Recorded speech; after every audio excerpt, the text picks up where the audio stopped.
Number आया है अभी, तुम जा सकती हो।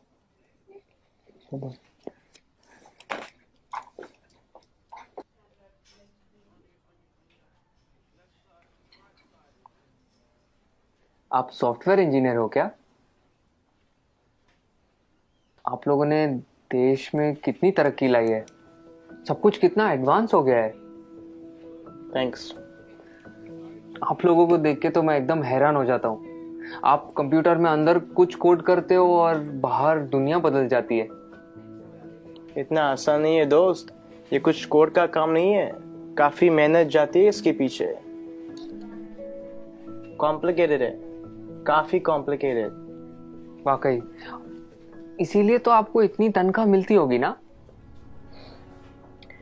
Why does everyone just sees the money in it? इसके पीछे की मेहनत कोई नहीं देखता। हम हिंदुस्तानियों की सोच ही छोटी है। जस्ट बिकॉज मैं पूरा दिन एसी ऑफिस में होता हूँ और ऑब्वियसली मुझे पसीना तो आता ही नहीं होगा, राइट? आप लोगों को ताकत यूज करनी होती है, हमें दिमाग लगाना होता है। ये बाल सफेद ऐसे ही नहीं होते। Let me give you an example. वो ईसीजी मशीन देखो, सब कुछ कंप्यूटराइज्ड है। आपके बॉडी में क्या क्या चल रहा है सब कंप्यूटर से निकाल सकते हैं। प्लेन की, ट्रेन की, लाखों रिजर्वेशन ऑनलाइन होती है।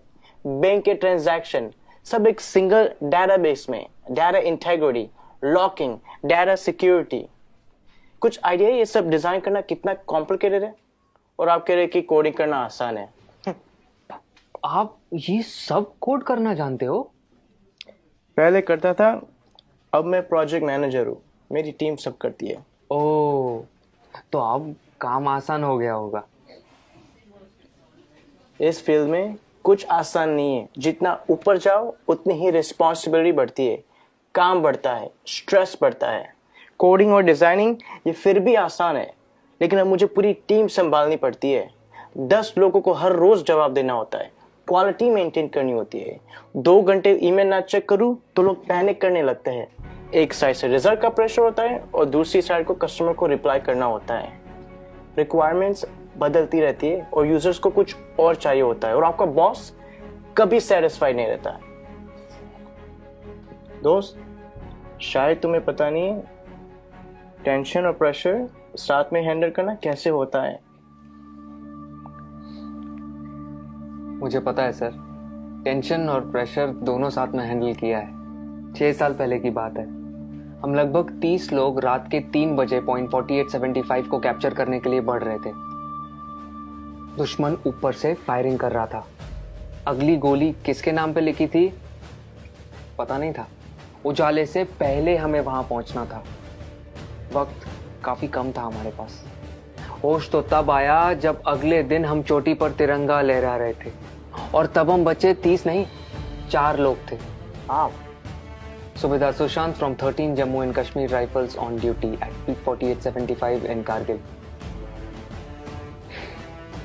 मुझे बताया गया है कि मेरी टर्म पूरी हो गई है और अब मुझे सॉफ्ट असाइनमेंट का ऑप्शन दिया जाएगा। पर आप ही बताइए सर, काम आसान करने के लिए कोई अपनी ड्यूटी छोड़ सकता है क्या? उस दिन हमारा एक जवान दोस्त बर्फ में जख्मी पड़ा था। उस पर दुश्मन की गोलियां चल रही थी। हम सब बंकर के पीछे छुपे हुए थे।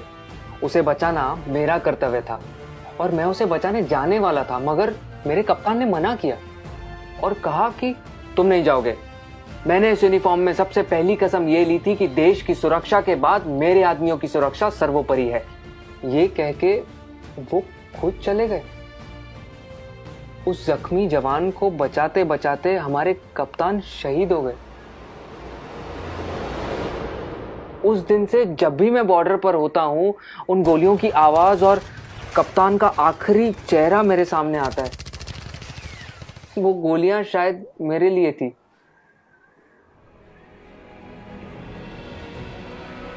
टेंशन और प्रेशर दोनों के साथ काम करना जानता हूं मैं।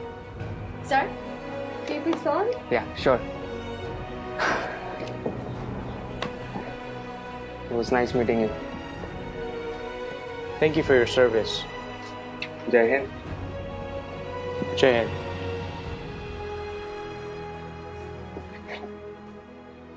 कभी खुद की जिंदगी से शिकवा होने लगे अगर, तो एक फौजी की जिंदगी के बारे में सोचना। खुद की हर मुश्किल आसान लगेगी। जो खुद की सांसें दांव पर लगाकर पूरे देश की सांसें चलाते हैं, हर वक्त जान हथेली पर होती है, फिर भी हमेशा मुस्कुराते रहते हैं। जिन्होंने डर को भी डराया है और देश के लिए जीना क्या होता है, ये इन सरहद के पहरेदारों ने हमें सिखाया है। तो अगली बार जब कोई चुनौती तुमसे तुम्हारा सुख चैन छीनेगी, तो एक फौजी की जिंदगी के बारे में जरूर सोचना। खुद की हर मुश्किल आसान लगेगी।